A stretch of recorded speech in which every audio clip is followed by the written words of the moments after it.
এর একটি সমস্যা আছে যে মানুষ সাফল্যকে মাপতে থাকেন, লক্ষ্যপ্রাপ্তিকে মাপতে থাকেন এবং তার তুলনা করতে থাকেন যে ও এত কিছু পেল আর আমি পেলাম না, ওর কাছে এত কিছু আছে কিন্তু আমার কাছে নেই। এই তুলনা করার জন্য ওনারা দুঃখী হয়ে পড়েন, নিরাশ হয়ে পড়েন। তাই আমি একটা প্রশ্ন করছি যে এটা কি উচিত? এই সংসারে আপনি কি নিয়ে তুলনা করবেন, যেখানে সূর্যদেব চন্দ্রমা দুজনেই আছেন, দুজনেই হলেন বিশেষ, দুজনেই নিজ নিজ সময়ে উদিত হন। এদের মধ্যে একজন না থাকলে তাহলে আমাদের জীবন কঠিন হয়ে পড়বে। ঠিক সেইভাবেই আপনি যদি একটা বড় রেখা অঙ্কন করেন তাহলে অন্য রেখাটি ছোট হয়ে পড়ে না, সে তেমনই থাকে যেমনটা সে ছিল। আপনার অস্তিত্ব কখনো ছোট বা বড় হতে পারে না। শুধু তুলনা করার জন্য আপনার এটা মনে হতে পারে। যদি আপনি যুদ্ধ করতে চান আপনার তলোয়ারের প্রয়োজন পড়বে। যদি বস্ত্র তৈরি করতে চান এত বড় তলোয়ার দিয়ে কিছুই হবে না, তখন প্রয়োজন পড়বে একটা ছোট্ট সূচের।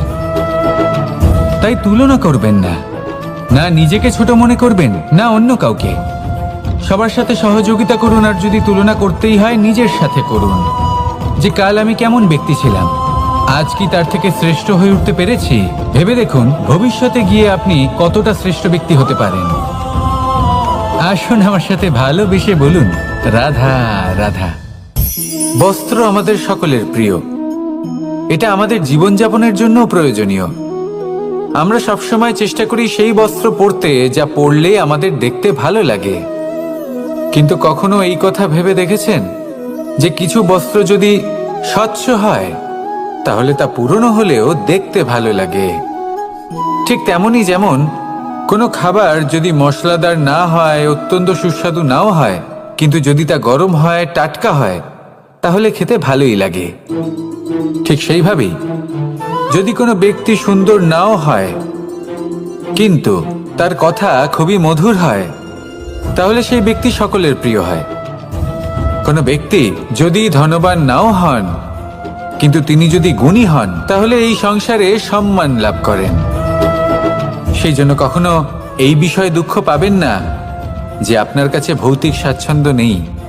আপনার কাছে সব থেকে বড় বস্তু, সব থেকে মূল্যবান বস্তু যেটা আছে সেটা হলো আপনার আত্মা, আপনার মন, আপনার বিচারধারা, আপনার গুণ, আপনার কথা। এগুলো সবসময় শুভ রাখুন এবং সবসময় নিজের সাথে রাখুন। এই জীবন সফল হবে এবং প্রেমময় হয়ে বলে উঠবে রাধা রাধা।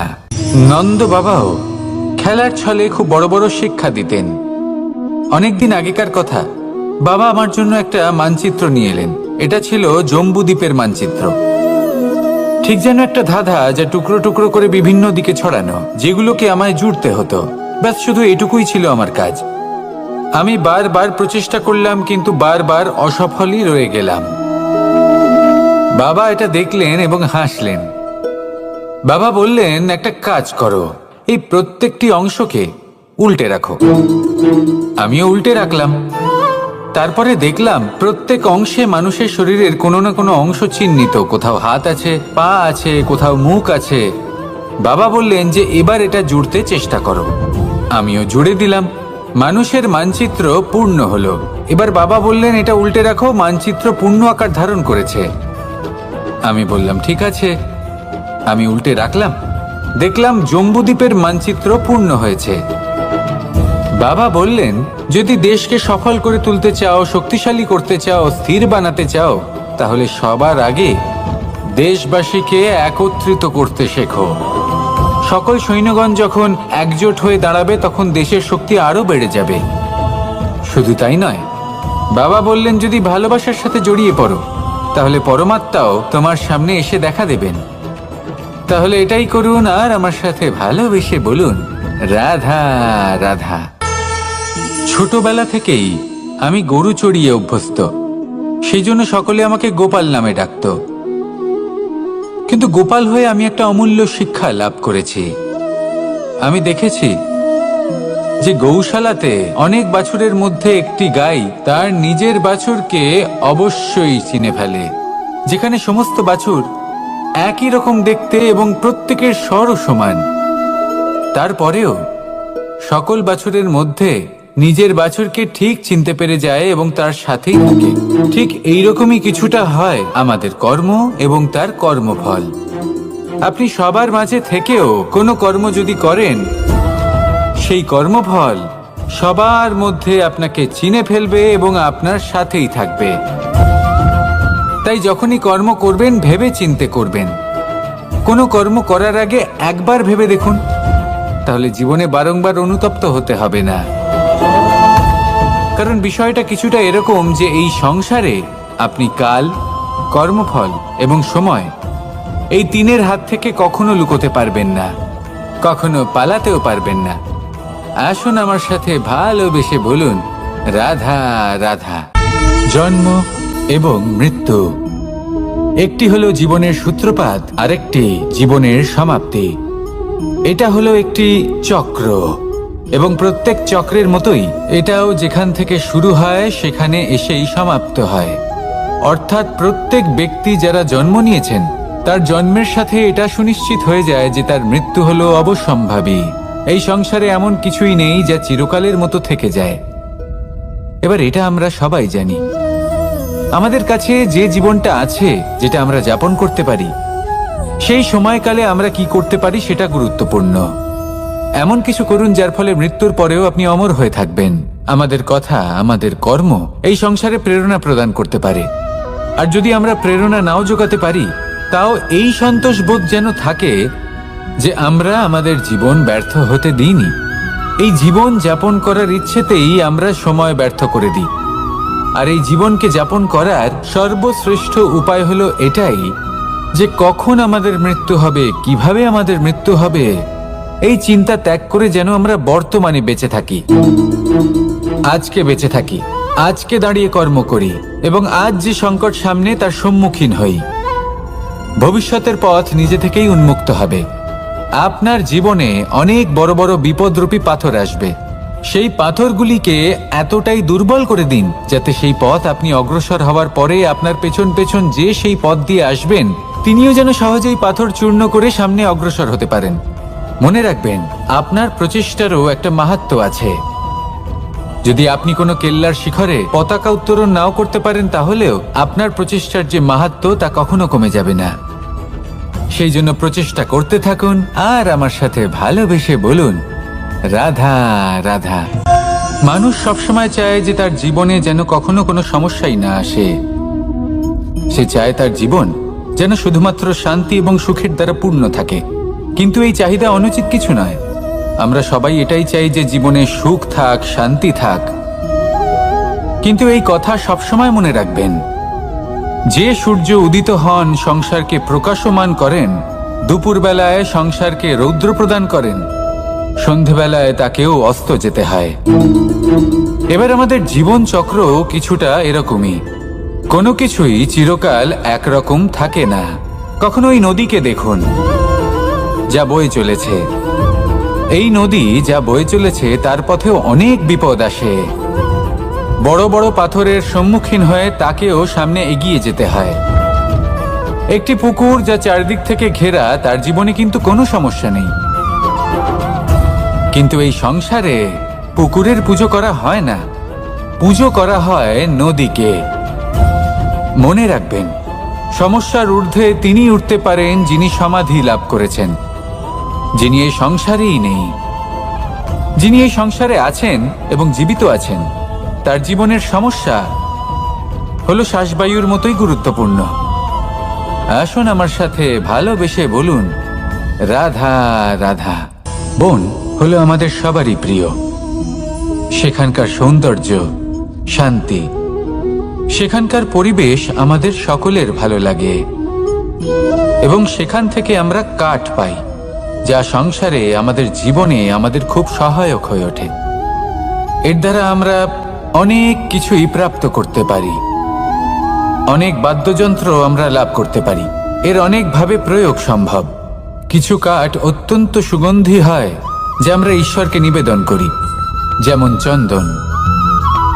এবার ভাবুন, একজন অসাবধানী ব্যক্তি, তার হাত থেকে ছোট্ট একটা আগুনের ফুলকি যদি সেখানে পড়ে, তাহলে তা সমগ্র বনকে ভস্ম করে দিতে পারে। আর যখন এই আগুন ছড়িয়ে পড়ে তখন তা কাউকে রেহাই দেয় না। অন্য বৃক্ষকে নয়, পাতাকে নয়, ফলকে নয়, কাঁটাকে নয়, কাউকে নয়, পথে যাকে পায় তাকেই ভস্ম করে দেয়। এই ছোট্ট আগুনের ফুলকি। কিন্তু এই ছোট্ট আগুনের ফুলকি সবার আগে কাকে ভস্ম করে? সেই সকল ছোট ছোট শুকনো পাতা, সেই ছোট ছোট গাছের ডাল। ঠিক সেইভাবেই আপনার জীবনে একজন খারাপ ব্যক্তি এসে হয়তো আপনার সমগ্র জীবন ধ্বংস করে দিতে পারে। আর আপনার এই জীবনে এই ছোট ছোট শুকনো পাতা এবং এই ছোট ছোট শুকনো কাঠ আপনার ছোট ছোট স্বার্থ। আপনার স্বার্থের দ্বারা এই অশুভ ব্যক্তি আপনার মনে অশুভ আবেগ বাড়িয়ে তুলবে এবং আস্তে আস্তে আপনার জীবন শেষ করে দিতে পারে। তাই মনে রাখবেন, এই জীবন অমূল্য। আপনি হলেন অমূল্য। এই জীবন যাপন করুন এবং এই জীবনের কাছে পৌঁছানোর দ্বার আর কোথাও নেই, আপনার কাছেই আছে। আপনার মনে, আপনার বিবেকে, আপনার দৃষ্টিভঙ্গিতে, আপনার ভাবনাতেই আছে। এই দ্বারকে খুলুন। জীবন সফল হবে আর ভালোবেসে বলবে, রাধা রাধা। কথায় আছে যে স্বপ্ন এবং লক্ষ্য হলো একটি মুদ্রারই দুটি দিক। যতক্ষণ না স্বপ্ন দেখছেন ততক্ষণ বুঝবেন কি করে আপনার লক্ষ্য কি? স্বপ্ন দেখে যদি নিজের লক্ষ্য বুঝতে পারেন, সেটা পেতে চান, তবেই সেটা লাভ করতে পারবেন। কিন্তু স্বপ্ন এবং লক্ষ্য, এই দুইয়ের মধ্যে একটা ভারসাম্য রয়েছে যেটা বজায় রাখা প্রয়োজনীয়। একে আমরা বলে থাকি পরিশ্রম। দেখুন, যদি আপনি স্বপ্ন দেখতে চান তাহলে পরিশ্রম ত্যাগ করে নিদ্রা লাভ প্রয়োজন। কিন্তু যদি আপনি লক্ষ্য লাভ করতে চান তাহলে আপনাকে নিদ্রা ত্যাগ করে পরিশ্রম করতে হবে। তাই আলস্য ত্যাগ করুন এবং সিদ্ধান্ত নিন যে আপনি কি চান। আপনার জীবনের এই তুলাদণ্ডে স্বপ্নের পাল্লা ভারী হওয়া প্রয়োজন নাকি লক্ষ্যের? আমার মতে এই দুইয়ের মধ্যে যদি ভারসাম্য বজায় রাখেন তবে পথ নিজে থেকেই সামনে আসবে। শুধু সেই পথে অগ্রসর হতে থাকুন এবং আমার সাথে ভালোবেসে বলুন, রাধা রাধা। আমরা সবাই জীবনে সুখ লাভ করতে চাই। শুধু জীবনে কেন, জীবনের পরেও আমরা সুখ লাভ করতে চাই। আমরা সকলে স্বর্গের কামনা করি। কিন্তু খুব সহজ একটা কথা, যদি আপনি স্বর্গ লাভ করতে চান তাহলে প্রথমে মৃত্যু লাভ করতে হবে। আপনি যদি প্রাণই না দেন তাহলে আপনি স্বর্গ লাভ কিভাবে করবেন, তাই না? শুধু এই ছোট্ট একটা বিষয় দ্বারা আমরা জীবনে অনেক কিছুই শিখতে পারি। যদি আপনার কোনো লক্ষ্য থাকে, কোনো মনোবাঞ্ছিত স্থান থাকে, কোনো বড় কাজ আপনি করতে চান, তাহলে সেই সবই হবে। কিন্তু শুধুমাত্র কামনা করলে হবে না, আপনাকে কর্ম করতে হবে। নিরন্তর প্রয়াস, পরিশ্রম, পথ খুঁজতে হবে, সামনে অগ্রসর হতে হবে। কখনো অসফল হলে তার কারণ খুঁজতে হবে, বিপদের সম্মুখীন হতে হবে, অন্তর থেকে নিজের শক্তি বাড়িয়ে তুলতে হবে। তবেই আপনি নিজের লক্ষ্য লাভ করতে পারবেন, মনোবাঞ্ছিত স্থান পাবেন। মহানদী গঙ্গা একটি বিন্দু দ্বারা শুরু হয়, ধীরে ধীরে অগ্রসর হয়। কোনো পাথরে ধাক্কা খেলেও সে থামে না, বরং এগোতেই থাকে। তারপরেই সে মহান নদী গঙ্গা হয়ে উঠতে পারে। পরিশ্রম করুন, লক্ষ্য লাভ করুন, আর আমার সাথে ভালোবেসে বলুন, রাধা রাধা। এই সংসারে তিন ধরনের আবেগ অত্যন্ত গুরুত্বপূর্ণ, যা প্রত্যেক মানুষের জীবনে থাকে। প্রথমটা হলো আনন্দ, যা আমরা সবাই লাভ করতে চাই। দ্বিতীয় হলো ক্রোধ। এটা তখনই আসে যখন আমরা আমাদের উপর নিয়ন্ত্রণ হারাই বা কোনো পরিস্থিতি আমাদের প্রতিকূল হয়ে থাকে। তৃতীয় হলো দুঃখ। এই দুঃখ তখনই আসে যখন কোনো একটা পরিস্থিতি আমাদের মনের মতো হয় না বা আমাদের প্রিয়জন আমাদের বুঝতে পারেন না। আমরা অমূল্য কিছু হারিয়ে ফেলি, তখন এই দুঃখ আমাদের হৃদয়ে আশ্রয় নেয়। এই তিন আবেগ হলো এমন যে আমাদের জীবনে আসতে এবং যেতে থাকবে। কিন্তু এই তিনটি আবেগের বিষয়ে কোন কথাটা মনে রাখতে হবে সেটা শুনুন। যখনই আপনি আনন্দে থাকবেন, প্রতিশ্রুতি দেবেন না, কারণ যখন মানুষ আনন্দে থাকেন তখন তিনি নিজের বিবেক বোধ হারিয়ে ফেলেন। দ্বিতীয়ত, যখনই আপনি ক্রুদ্ধ হবেন, উত্তর দেবেন না, কারণ ক্রোধের বশে যে উত্তরই দেবেন সেটা শুভ হবে না। তৃতীয়ত, যখনই আপনি দুঃখী থাকবেন, কোনো সিদ্ধান্ত নেবেন না, তখন নিজের মনের ওপর, নিজের কর্মের ওপর, নিজের ওপর নিয়ন্ত্রণ রাখতে চেষ্টা করুন। যদি এই তিনটি আবেগের ক্ষেত্রে এই জিনিসগুলো মনে রাখেন, তাহলে জীবনে কখনো আক্ষেপ করবেন না। আসুন আমার সাথে ভালোবেসে বলুন, রাধা রাধা। আমাদের মধ্যে বেশিরভাগ মানুষ কোনো না কোনো মহাশক্তির উপস্থিতিকে বিশ্বাস করেন। আমরা মনে করি যে এ হলো সেই মহাশক্তি যার প্রভাব, যার কৃপা চিরকাল আমাদের উপর বজায় থাকে। আমাদের কর্মের ওপর, কর্মফলের ওপর চিরকাল তার দৃষ্টি থাকে। আমাদের মধ্যে কেউ একে ঈশ্বর মনে করেন, কেউ বা প্রকৃতি মনে করেন, বা কেউ কোনো গৃহপালিত পশুর মধ্যে মহাশক্তির দর্শন লাভ করেন, বা কেউ কোনো বস্তুর মধ্যে। প্রত্যেকের নিজস্ব বিশ্বাস আছে, কিন্তু সেই শক্তির থেকে আশীর্বাদ লাভের জন্য বা কোনো ইচ্ছে পূরণের জন্য আমরা কখনো না কখনো মন্দিরে যাই। এই মন্দির শব্দের সূত্রপাত কিভাবে, আগে সেটা বুঝে নেওয়া যাক। মন্দির এই শব্দের আরম্ভ হলো মনের দ্বারা, কিন্তু বেশিরভাগ মানুষ যখনই মন্দিরে যান কোনো ইচ্ছে পূরণের জন্য বা ইচ্ছে পূরণ হওয়ার পরে ধন্যবাদ দেওয়ার জন্য, তখন তিনি শুধুমাত্র শারীরিকভাবে সেখানে উপস্থিত থাকেন। তার মন তো সাংসারিক কাজের মধ্যেই ঘোরাফেরা করতে থাকে, তাই না? তাহলে বলুন, এর অর্থ কি? যদি আপনি মন্দিরে নিজের মনকেই না নিয়ে যান, তাহলে তার কি লাভ হবে? মন্দিরে গিয়ে নিজের মনকে ঈশ্বরের চরণে পূর্ণরূপে সমর্পণ করুন। নিজের মন থেকে ঈশ্বরের আরাধনা করুন, আর এই মন থেকেই বলুন, রাধা রাধা। মানুষ শুধুমাত্র দুই ধরনের ব্যক্তির সামনেই নত হন। একজন হলেন তিনি যাকে তিনি সম্মান করেন, আর আরেকজন যাকে তিনি ভয় পান। এবার কোনো ব্যক্তি যদি আপনার সামনে নত হন, তাহলে তার পেছনের কারণ কি? আপনার প্রতি সম্মান নাকি আপনার প্রতি ভয়? সেটা আপনাকেই বুঝতে হবে। যদি আপনি এমন মনে করেন যে তাতে কি যায় আসে, ভয় হোক বা সম্মান, কেউ আমার সামনে নত তো হচ্ছেন, যদি এটা আপনার চিন্তা ভাবনা হয়, তাহলে আপনাকে মনে করিয়ে দিই, এই সময় বদলাতে বেশি সময় লাগে না। আজ যে ব্যক্তি আপনাকে দেখে ভয় পাচ্ছে, কাল এই ভয়ের সমাপ্তিও ঘটতে পারে। আবার এমনও হতে পারে যে তার কাছে অত্যাধিক শক্তি চলে এলো। অনেক কিছুই হতে পারে। তাই মনে রাখবেন, যে মাথা ভয়ের কারণে নত হয় তা সময় এলে সবার আগে বিরোধিতা করতে পারে, আর যে মাথা সম্মানের কারণে নত হয় আপনার জন্য নিজের শিরচ্ছেদও সে করতে পারে। তাই সকলকে আপন করে নিন, কিন্তু ভয় প্রয়োগ করে নয়। কর্ম করুন এবং সম্মান অর্জন করুন। শুধু এটাই করুন, আর আমার সাথে ভালোবেসে বলুন, রাধা রাধা। সূচের শেষে একটি ছিদ্র থাকে, যার দ্বারা আমরা এই সুতো পরাতে পারি, আর তারপর সূচের সাহায্যে এই সুতো দিয়ে বস্ত্র সেলাই করা যায়। কিন্তু যদি সুতোটা সোজা করে ধরা না হয়, তাহলে সূচে কখনো এই সুতো পরানোই সম্ভব নয়।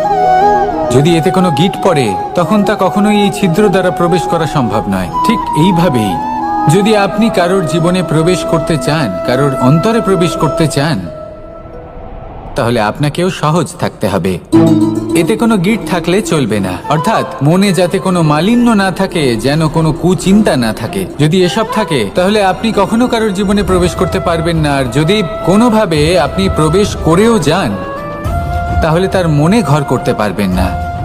নিজেকে এই সুতোর মতন করে তুলুন, সহজ।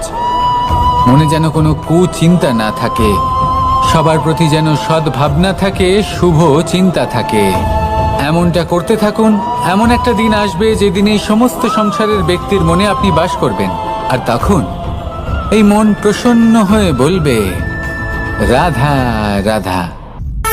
সূর্য হলেন আমার অত্যন্ত প্রিয়। প্রতিদিন আমাকে নতুন শিক্ষা দিতে থাকেন। একবার সূর্যকে দেখুন, 4 প্রহর পর্যন্ত উনি অন্ধকার সহ্য করেন, তারপর আস্তে আস্তে উদিত হন। প্রথমে লাল, তারপর গেরুয়া, তারপর শ্বেত বর্ণ ধারণ করেন। আস্তে আস্তে আকাশে উদিত হন আর তারপর সমস্ত সংসারে প্রকাশমান হয়ে উঠবেন। এ হলো সূর্যের তপস্যা, তার ধৈর্য, তার প্রতীক্ষা, তার পরিশ্রম, যার ফলে উনি সংসারে সর্বোচ্চ স্থান অধিকার করেছেন। যদি আপনিও এই সংসারে সূর্যের মতোই মহান হয়ে উঠতে চান, সূর্যের মতো এই সংসারে সর্বোচ্চ স্থান অধিকার করতে চান, তাহলে আপনাকে সূর্যের মতোই তপস্যা করতে হবে, প্রতীক্ষা করতে হবে, ধৈর্য ধরতে হবে, পরিশ্রম করতে হবে। তবেই এই সংসারে আপনি সম্মান লাভ করবেন, যশ লাভ করবেন। আসুন আমার সাথে ভালোবেসে বলুন, রাধা রাধা। মানুষ বলে থাকেন যে জীবনে সময়ের পূর্বে এবং ভাগ্যের থেকে বেশি কিছুই পাওয়া যায় না। এটা যার যার নিজের বক্তব্য। আমি বলবো এই সময় আসলে কি? এই সময় হলো যাতে যুগ যুগান্তর নিহিত আছে, যার মধ্যে দিন আছে, মাস আছে, বছর আছে, ঠিক কিনা? বাস্তবে আপনার কাছে সময় কতটা আছে যা আপনি সদ্ব্যবহার করতে পারেন?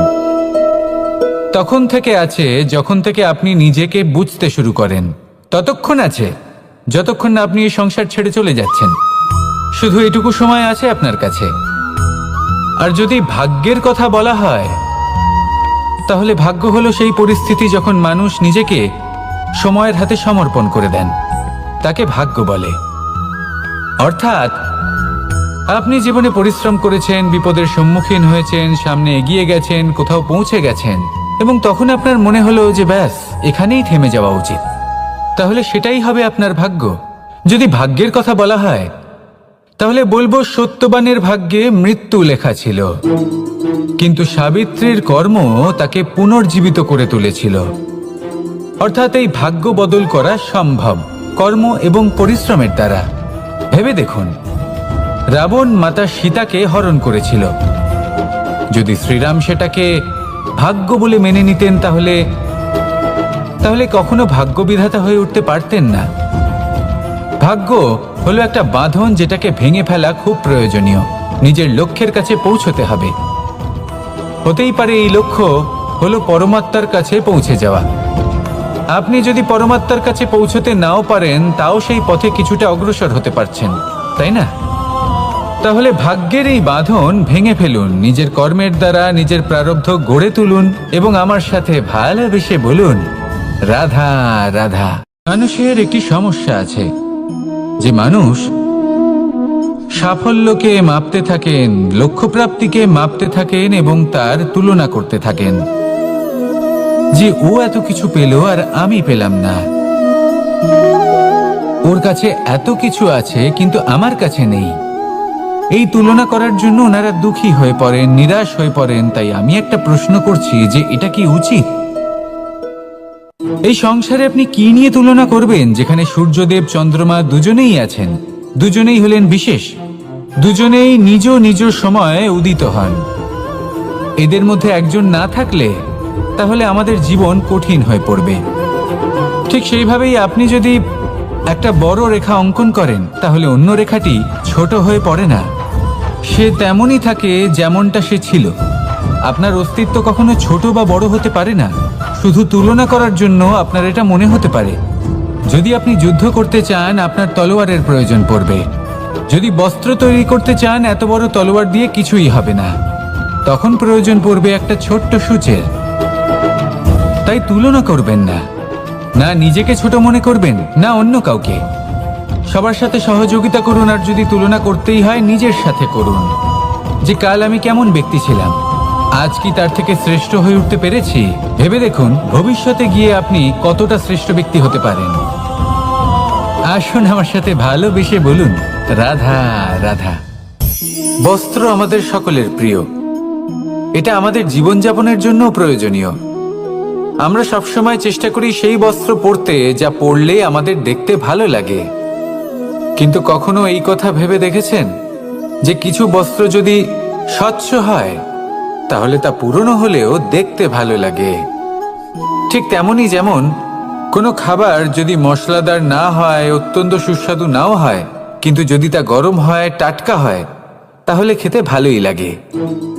ঠিক সেইভাবেই যদি কোনো ব্যক্তি সুন্দর নাও হয় কিন্তু তার কথা খুবই মধুর হয়, তাহলে সেই ব্যক্তি সকলের প্রিয় হয়। কোনো ব্যক্তি যদি ধনবান নাও হন কিন্তু তিনি যদি গুণী হন, তাহলে এই সংসারে সম্মান লাভ করেন।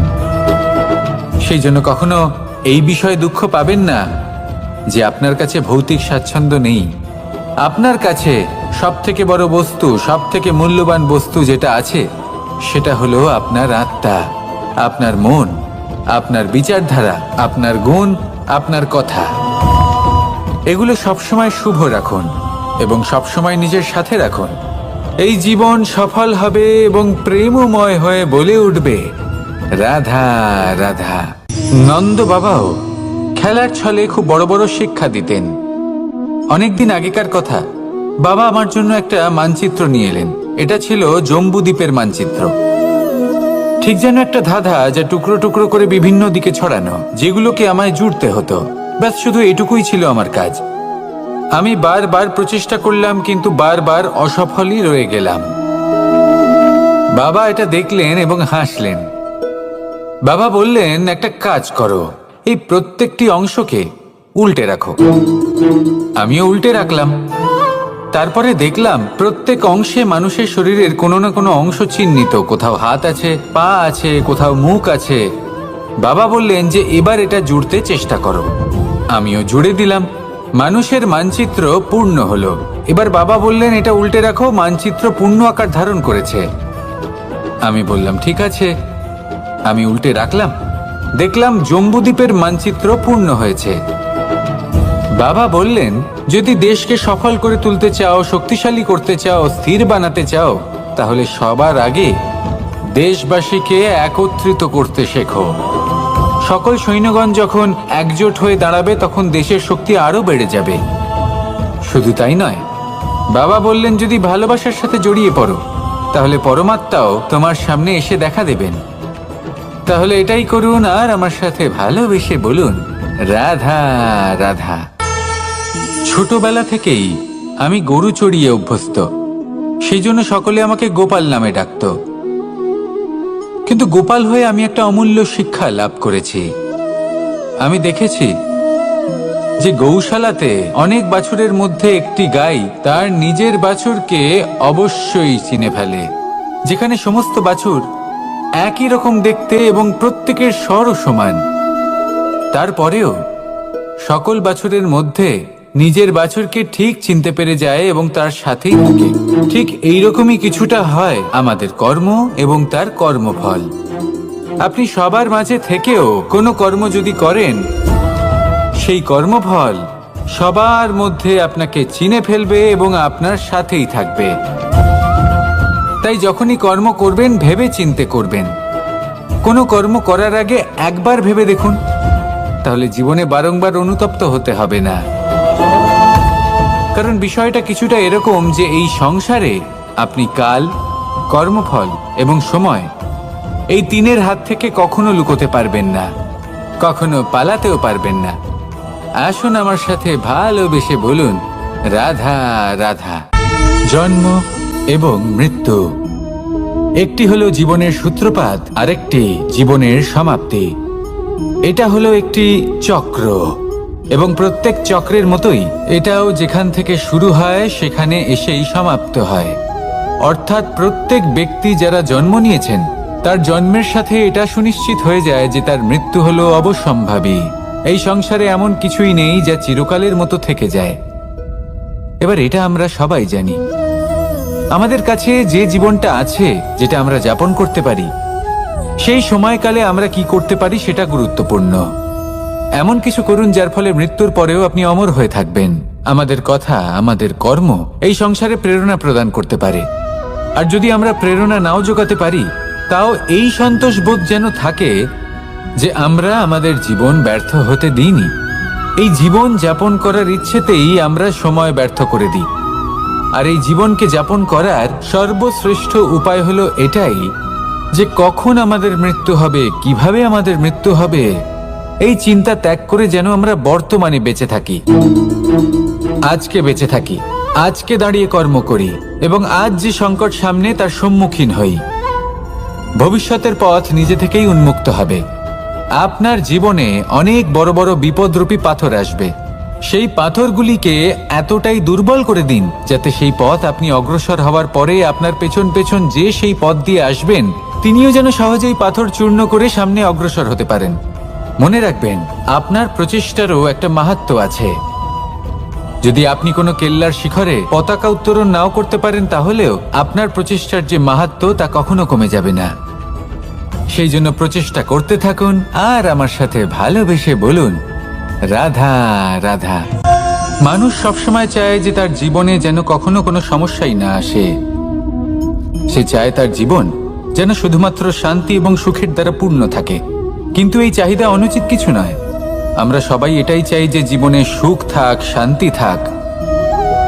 কিন্তু এই কথা সবসময় মনে রাখবেন, যে সূর্য উদিত হন সংসারকে প্রকাশমান করেন, দুপুরবেলায় সংসারকে রৌদ্র প্রদান করেন, সন্ধেবেলায় তাকেও অস্ত যেতে হয়। এবার আমাদের জীবন চক্র কিছুটা এরকমই। কোনো কিছুই চিরকাল একরকম থাকে না। কখনো এই নদীকে দেখুন, যা বয়ে চলেছে। এই নদী যা বয়ে চলেছে তার পথেও অনেক বিপদ আসে। বড় বড় পাথরের সম্মুখীন হয়ে তাকেও সামনে এগিয়ে যেতে হয়। একটি পুকুর যা চারদিক থেকে ঘেরা, তার জীবনে কিন্তু কোনো সমস্যা নেই। কিন্তু এই সংসারে পুকুরের পুজো করা হয় না, পুজো করা হয় নদীকে। মনে রাখবেন, সমস্যার ঊর্ধ্বে তিনি উঠতে পারেন যিনি সমাধি লাভ করেছেন, যিনি এই সংসারেই নেই। যিনি এই সংসারে আছেন এবং জীবিত আছেন, তার জীবনের সমস্যা হলো শ্বাসবায়ুর মতোই গুরুত্বপূর্ণ। আসুন আমার সাথে ভালোবেসে বলুন, রাধা রাধা। বন হলো আমাদের সবারই প্রিয়। সেখানকার সৌন্দর্য, শান্তি, সেখানকার পরিবেশ আমাদের সকলের ভালো লাগে এবং সেখান থেকে আমরা কাঠ পাই, যা সংসারে আমাদের জীবনে আমাদের খুব সহায়ক হয়ে ওঠে। এর দ্বারা আমরা অনেক কিছুই প্রাপ্ত করতে পারি। অনেক বাদ্যযন্ত্র আমরা লাভ করতে পারি। এর অনেকভাবে প্রয়োগ সম্ভব। কিছু কাঠ অত্যন্ত সুগন্ধি হয় যা আমরা ঈশ্বরকে নিবেদন করি, যেমন চন্দন।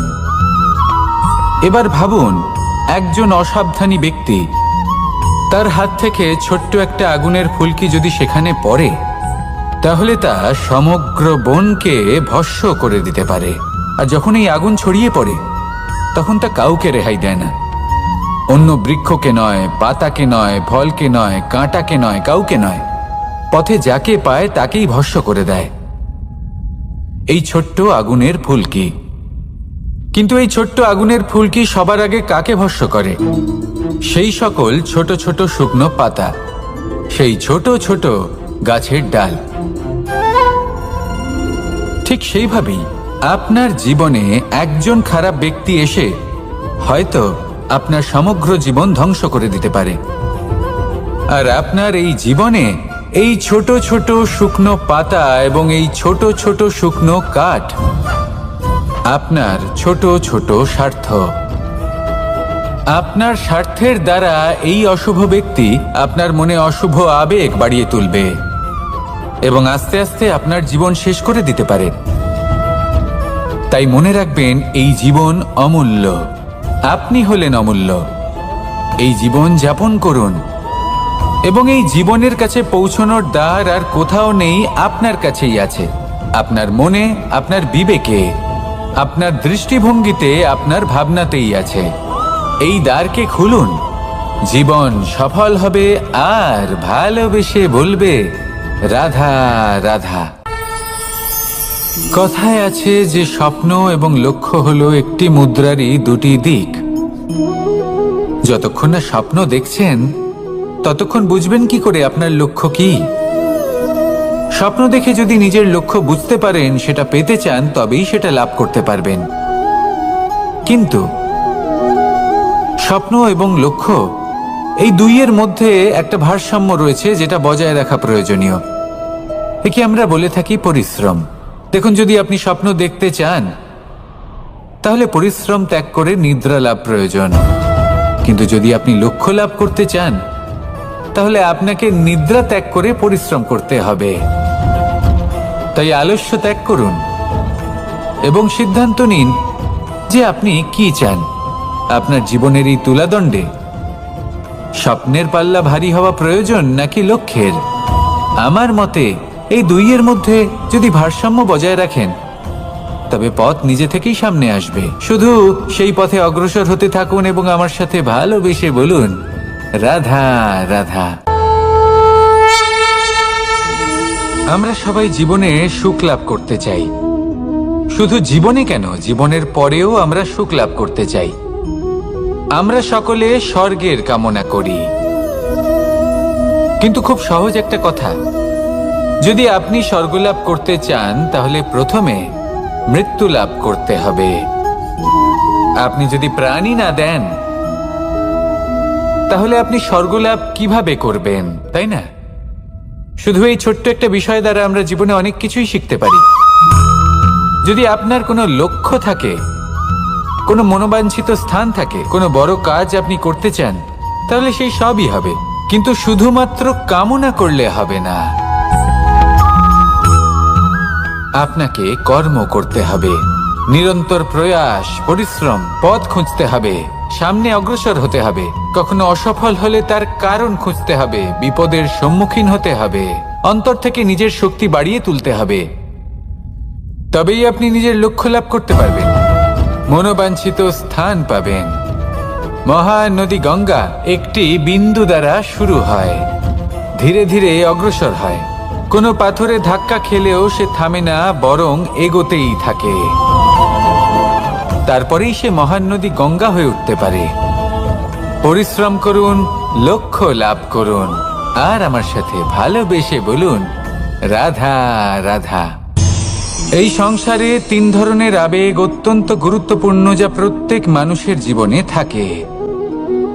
প্রথমটা হলো আনন্দ, যা আমরা সবাই লাভ করতে চাই। দ্বিতীয় হলো ক্রোধ। এটা তখনই আসে যখন আমরা আমাদের উপর নিয়ন্ত্রণ হারাই বা কোনো পরিস্থিতি আমাদের প্রতিকূল হয়ে থাকে। তৃতীয় হলো দুঃখ। এই দুঃখ তখনই আসে যখন কোনো একটা পরিস্থিতি আমাদের মনের মতো হয় না, বা আমাদের প্রিয়জন আমাদের বুঝতে পারেন না, আমরা অমূল্য কিছু হারিয়ে ফেলি। তখন এই দুঃখ আমাদের হৃদয়ে আশ্রয় নেয়। এই তিন আবেগ হলো এমন যে আমাদের জীবনে আসতে এবং যেতে থাকবে। কিন্তু এই তিনটি আবেগের বিষয়ে কোন কথাটা মনে রাখতে হবে সেটা শুনুন। যখনই আপনি আনন্দে থাকবেন, প্রতিশ্রুতি দেবেন না, কারণ যখন মানুষ আনন্দে থাকেন তখন তিনি নিজের বিবেক বোধ হারিয়ে ফেলেন। দ্বিতীয়ত, যখনই আপনি ক্রুদ্ধ হবেন, উত্তর দেবেন না, কারণ ক্রোধের বশে যে উত্তরই দেবেন সেটা শুভ হবে না। তৃতীয়ত, যখনই আপনি দুঃখী থাকবেন, কোনো সিদ্ধান্ত নেবেন না, তখন নিজের মনের ওপর, নিজের কর্মের ওপর, নিজের ওপর নিয়ন্ত্রণ রাখতে চেষ্টা করুন। যদি এই তিনটি আবেগের ক্ষেত্রে এই জিনিসগুলো মনে রাখেন তাহলে জীবনে কখনো আক্ষেপ করবেন না। আসুন আমার সাথে ভালোবেসে বলুন, রাধা রাধা।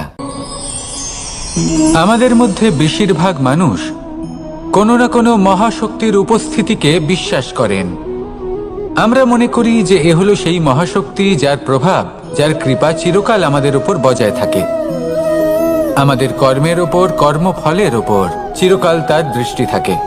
আমাদের মধ্যে কেউ একে ঈশ্বর মনে করেন, কেউ বা প্রকৃতি মনে করেন, বা কেউ কোনো গৃহপালিত পশুর মধ্যে মহাশক্তির দর্শন লাভ করেন, বা কেউ কোনো বস্তুর মধ্যে। প্রত্যেকের নিজস্ব বিশ্বাস আছে, কিন্তু সেই শক্তির থেকে আশীর্বাদ লাভের জন্য বা কোনো ইচ্ছে পূরণের জন্য আমরা কখনো না কখনো মন্দিরে যাই। এই মন্দির শব্দের সূত্রপাত কিভাবে, আগে সেটা বুঝে নেওয়া যাক। মন্দির এই শব্দের আরম্ভ হলো মনের দ্বারা, কিন্তু বেশিরভাগ মানুষ যখনই মন্দিরে যান কোনো ইচ্ছে পূরণের জন্য বা ইচ্ছে পূরণ হওয়ার পরে ধন্যবাদ দেওয়ার জন্য, তখন তিনি শুধুমাত্র শারীরিকভাবে সেখানে উপস্থিত থাকেন, তার মন তো সাংসারিক কাজের মধ্যেই ঘোরাফেরা করতে থাকে, তাই না? তাহলে বলুন, এর অর্থ কি? যদি আপনি মন্দিরে নিজের মনকেই না নিয়ে যান, তাহলে তার কি লাভ হবে? মন্দিরে গিয়ে নিজের মনকে ঈশ্বরের চরণে পূর্ণরূপে সমর্পণ করুন। নিজের মন থেকে ঈশ্বরের আরাধনা করুন, আর এই মন থেকেই বলুন, রাধা রাধা।